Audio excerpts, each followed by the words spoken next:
Hello there, and welcome to this, your daily briefing, starring me, and no begging, no shouting, and no like smashing. If you want to get involved, that's great. I just do subs and I just do thumbs up. You can do thumbs down if you want to deplatform me and play your part in getting rid of me, by all means. But straight in at the top, no, don't go. And I've not been rehearsing that. I'm glad that came out all right. According to Radio Gol in Turkey, the Portuguese is being chased by regular table toppers over there, Fenerbahce. And Istanbul side, I think they've won the league nearly 30 times, 28 times, 29 times. And Espiritu Santo is currently, despite being the bookies' favourite for the Spurs job, is now linked with this Turkish lot. Couple of things here. I am aware of at least one Turkish agency that provides, how can we put this nicely, free copy to certain publications online, and says to them, oh hi, just thought I'd update you, and our player here is linked with, and it can be anybody from Crystal Palace to Manchester United to Watford, Tottenham. The links aren't real, and it's just the agency keeping the profile of the players in the kind of the public domain and having a little bit of that Premier League fairy dust sprinkled on them. So I don't know. The betting market is wholly untrustworthy. Is Nuno a genuine front runner for the Spurs job because he's the shortest price? I don't think so. And that's nothing personal. I just don't think so. And this Fenerbahce thing has come out of nowhere because of the agents that I've just previously referenced. I would be suspicious. It doesn't mean it isn't happened. I mean, he might be holding up the shirt tomorrow afternoon. Who knows? But there's another development on the Spurs thing, which it looks to be slightly more tangible. It is Paul Jiggins from The Sun, and he does have form for having a little bit of a lark now and again. But he says that Graham Potter from Brighton and Hove Albion is now the 9th man to declare his lack of interest in managing Spurs. This is now a problem. We've gone from disaster to catastrophe, back to chaos again. I don't have anything cogent to add to the debate. I don't really see it as a conversation. I see it now as a problem that's several months old. And it would be great if Mr. Levy were to pull his finger out. That's the polite version. Curious piece Alistair Gold has put in Football London this morning, which has obviously come from a conversation with the press officer. I really think they should just put "the press officer told me" in the headlines on that site and some others, and then we can just get it all over and know where we are, opposed to this "I'm hearing" nonsense. And the headline that they've actually gone with is "Timing key for Timing key for Ryan Mason as Tottenham have high hopes for interim coach." Yeah, he's got a managerial career ahead of him. I hope it isn't at Spurs. Too vanilla, to play your mates, to read the corporate lines off the cue cards, too much of a shill. Let's hope that Alistair Gold is just sort of marking time there, and those words aren't, don't turn out to be the writing on the wall. Social media has devoured one young fan this morning, and it's funny. I mean, I'm very aware that everything we do here is constantly about the now and about the future. And if you want sort of historical stuff, that the attention span goes off the boil. But this is worth mentioning just simply from the way that the fan base has made a miraculous sort of 180 on itself. And we went from this time when they were building the stadium and people were posting up these weirdo videos of, oh look, there's a girder going up onto the town, and they got very involved in all this thing. And I was just sitting there going, who's paying for this? It's like a delivery driver arrives with numerous carrier bags of steaming hot, beautiful smelling food, And you think to yourself, yeah, but I didn't order it.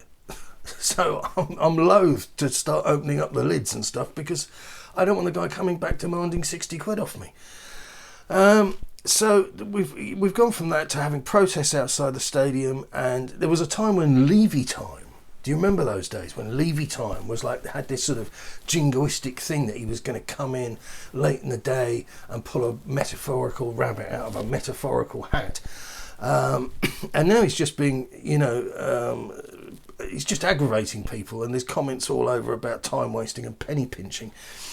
And so a young fan put up a tweet declaring his admiration for the stadium and saying to people, if you can't see how wonderful it is, you need to give your heads a wobble. And, boy, has the excitement and enthusiasm for that project well and truly peaked. And there's been some pretty acerbic stuff, and I'll post the links to the individuals involved because they deserve the credit. I'm not writing any of this. These are their words. And, we've gone from Champions League to the third league tier of international football. And Glory Tot says the stadium feeling is forgotten about once you watch our players. The football gets you wanting to go and watch football, not the stadium. Couldn't agree more. Felon 82, I follow this guy. He's absolutely on the money all of the time. The new stadium is a novelty. Novelties all wear off. The core objective of going there is to watch the team and entertainment. No one pays top money to watch a band play that are awful, but walks out saying, wow, but what an arena though. Spot on.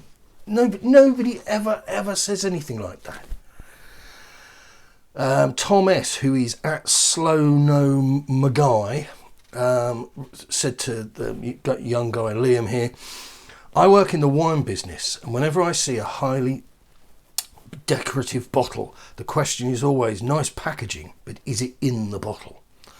As in, okay, but is the wine any good? In this case, I would have to say, no, it's not.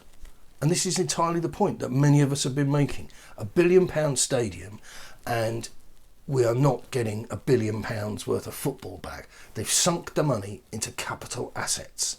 Not the club, not the football team, certainly nowhere near the grass, into capital assets. Paul E2 Spurs, which is Carling 4737. We are just anchor tenants, remember. It's primarily an NFL stadium, and this takes us back to Adrian Mullally, who's the chief of business and scarpering or whatever at Spurs, and he set it out in an article with Sports Pro Media that it was primarily an NFL destination, and that was the message, and that we were just anchor tenants. So that isn't invention, that isn't opinion, that's actually stating what the club have put in the public domain. And Coombesy finishes off, which is at Trophy Starved. Order of priority to Enoch is NFL, music, concert, venue, skywalk, NHS vaccinations, Tottenham Hotspur Football Club, right at the foot of the page. And he's right. He's absolutely right. We're 70 days plus without a manager, and we've used a 29-year-old coach for the last 6-8 games of the season. Absolute clowns bungling around in the dark, and I wouldn't be surprised. The gallows humour of football always keeps me sane, and I can see people, wanting to see Tim Sherwood back at this stage. Him rocking up a Hotspur Way. What slags? And I'm going to end on this, which is a bit of a glum note, but social media has to sort itself out. And I'm talking about the platforms. I'm not talking about the users, the customers, the clients. But The Guardian have run a thing this morning about a study of Twitter messages directed at and naming England's football team and their stars during the 3 group matches. So 3 football matches have caused this. And there's over 2,000 just general abuse. And by that, I don't think it's like you smell. I think we're talking about something that is, a little bit heavier. But 102 racist tweets. I know this I know this is, I don't like censorship in any form, but a lot of these people, the words they're using are so predictable. And the algorithms that they have now are so sophisticated, there's no way they couldn't prevent these from being sent. So, like, you know, they started during the American elections, that if you saw something from an account that you just knew was golden, and you wanted to reiterate their views of their tweet and hit the retweet button, Twitter even invented a thing where it knew that you hadn't opened the tweet first. And it said, are you sure you wish to retweet this without reading it first? So there's certain things. There's these monkey emojis. There's certain words, and there's no reason on God's earth why a little bit of censorship wouldn't go a long way here, because the alternative is we go down some wacko sort of, I'm going to say it again, Marxist or communist thing, where everybody using social media has to have their own face and their mobile phone and their name and address on record with a local police station in case they say something that is so hurty somebody else has to make a formal complaint. And I don't want to see people going to prison or getting fines or clogging up the legal system because they were drunk or they were angry or whatever. I'm not making excuses here, but, you know, social media has a responsibility to get on top of this thing. The idea that 5% of these flagged up tweets were racist, and we talk not just colour here, there's anti-Semitism, explicit racism. I mean, if they can identify the categories that this abuse is falling into, then they can then take steps to safeguard everybody against it.